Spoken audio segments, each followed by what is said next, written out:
समाज जो आम्हाला म्हणत होता की बाबा हे फक्त सेक्सवर करू शकतात किंवा भीक मागू शकतात.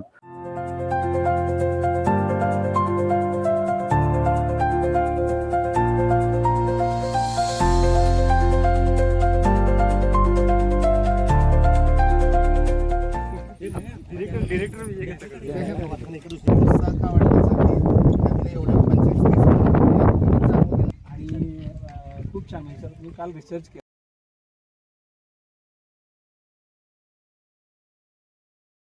सहभागी झालेला प्रशिक्षण घेत आहेत. कशा प्रकारचं हे काम असणार आहे?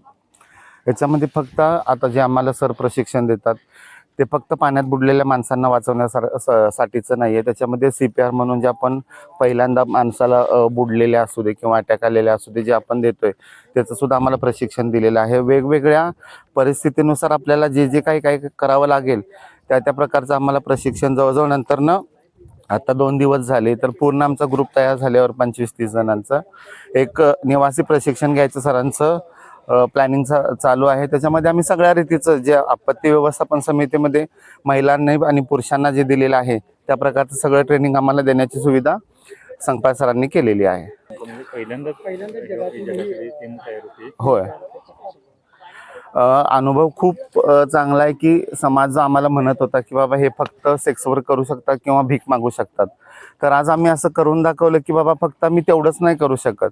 आमच्या समाजातल्या कितीतरी तरुणी आहेत ते इथपर्यंत येऊन हे प्रशिक्षण घेऊन पूर्ण देशाला ते दाखवू शकतात की बाबा आपण फक्त मर्यादित विषयासाठी नाही, आपण कोणत्याही गोष्टीमध्ये जर प्रयत्न केला तर ते आपण सक्सेस करू शकतो. आणि आमचं पूर्ण देशातल्या तृतीयपंथी समाजाला आव्हान आहे की तुम्हीही तुमच्या जिल्ह्यांमध्ये अशी ग्रुप तयार करा, टीम तयार करा, प्रशिक्षण घ्या. काही गरज लागल्यास आम्हाला संपर्क करा, आम्ही आमच्या परीने त्यांना मदत करू.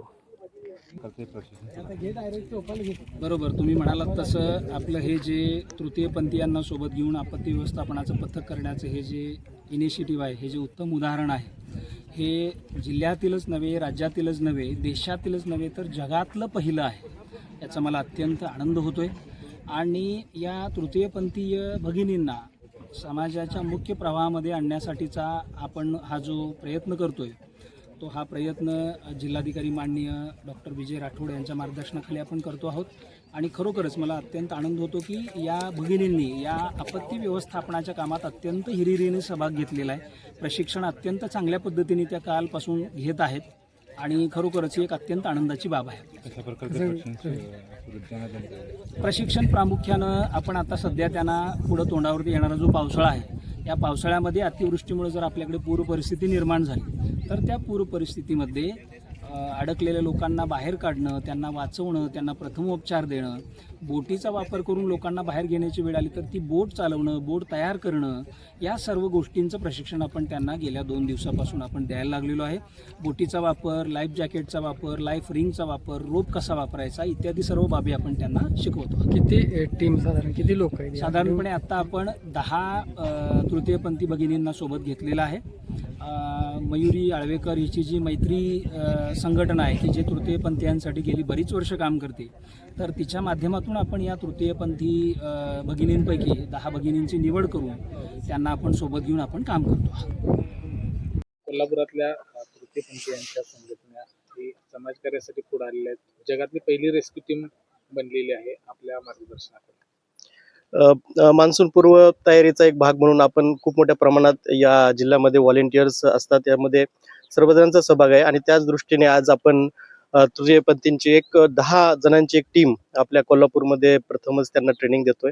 जवळपास हे 4 ते 5 दिवस त्यांचं ट्रेनिंग होणार आणि जे काही आपत्ती येईल त्याच्यामध्ये त्यांचं खूप मोठ्या प्रमाणात ऍक्टिव्ह सहभाग होणार आहे. आणि ही मला वाटते कदाचित प्रथमच आपली टीम आहे. आपल्याकडे यांचं योगदान खूप मोठं असणार आहे. आणि ज्या प्रकारे पूर्ण प्रशासनाला त्यांनी मदत केली आहे, पूर्ण समाजाच्या कोणत्याही आपत्तीत मदत करण्याची त्यांनी आता ठामलेलं आहे. प्रशासनाच्या डोक्यात आयडिया कुठून आली की अशा पद्धतीने देखील आपण एक चळवळ उभी करू शकतो किंवा एखादा प्रवाह चांगल्या अर्थाने आणू शकतो? नाही, याचं सगळं श्रेय आमची डिझास्टर मॅनेजमेंट जी टीम आहेत त्यांना मी देईल की ते इतक्या 5-6 वर्षापासून खूप मोठ्या प्रमाणात इथं काम करतात. त्यांनी प्रत्येकालाच या पूर्ण प्रवाहामध्ये सगळ्यांनीच एकत्र आलं पाहिजे असं म्हणलं, असं काम केलंय. मागच्या 5-6 वर्षामध्ये सर्वप्रथम आपण मुलींची सेपरेट आपली रेस्क्यू टीम किंवा रिस्पॉन्स टीम आपण तयार केली आणि त्याचाच एक इन्क्लुझिव्हनेसचा पार्ट म्हणून आपण आता ट्रान्सजेंडर कम्युनिटीला सोबत घेऊन त्यांची 10 जणांची टीम केलेली आहे. त्यांना ट्रेनिंग देतोय आपण आता. राजर्षी शाहू महाराजांच्या भूमीतून जगभरात एक चांगला मेसेज जातोय या संदर्भात. बरोबर आहे.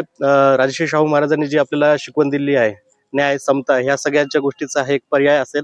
आपल्या सगळ्या कोल्हापूरकरांच्या मनावर नेहमीच त्यांच्या विचारांचा ठसा असतो.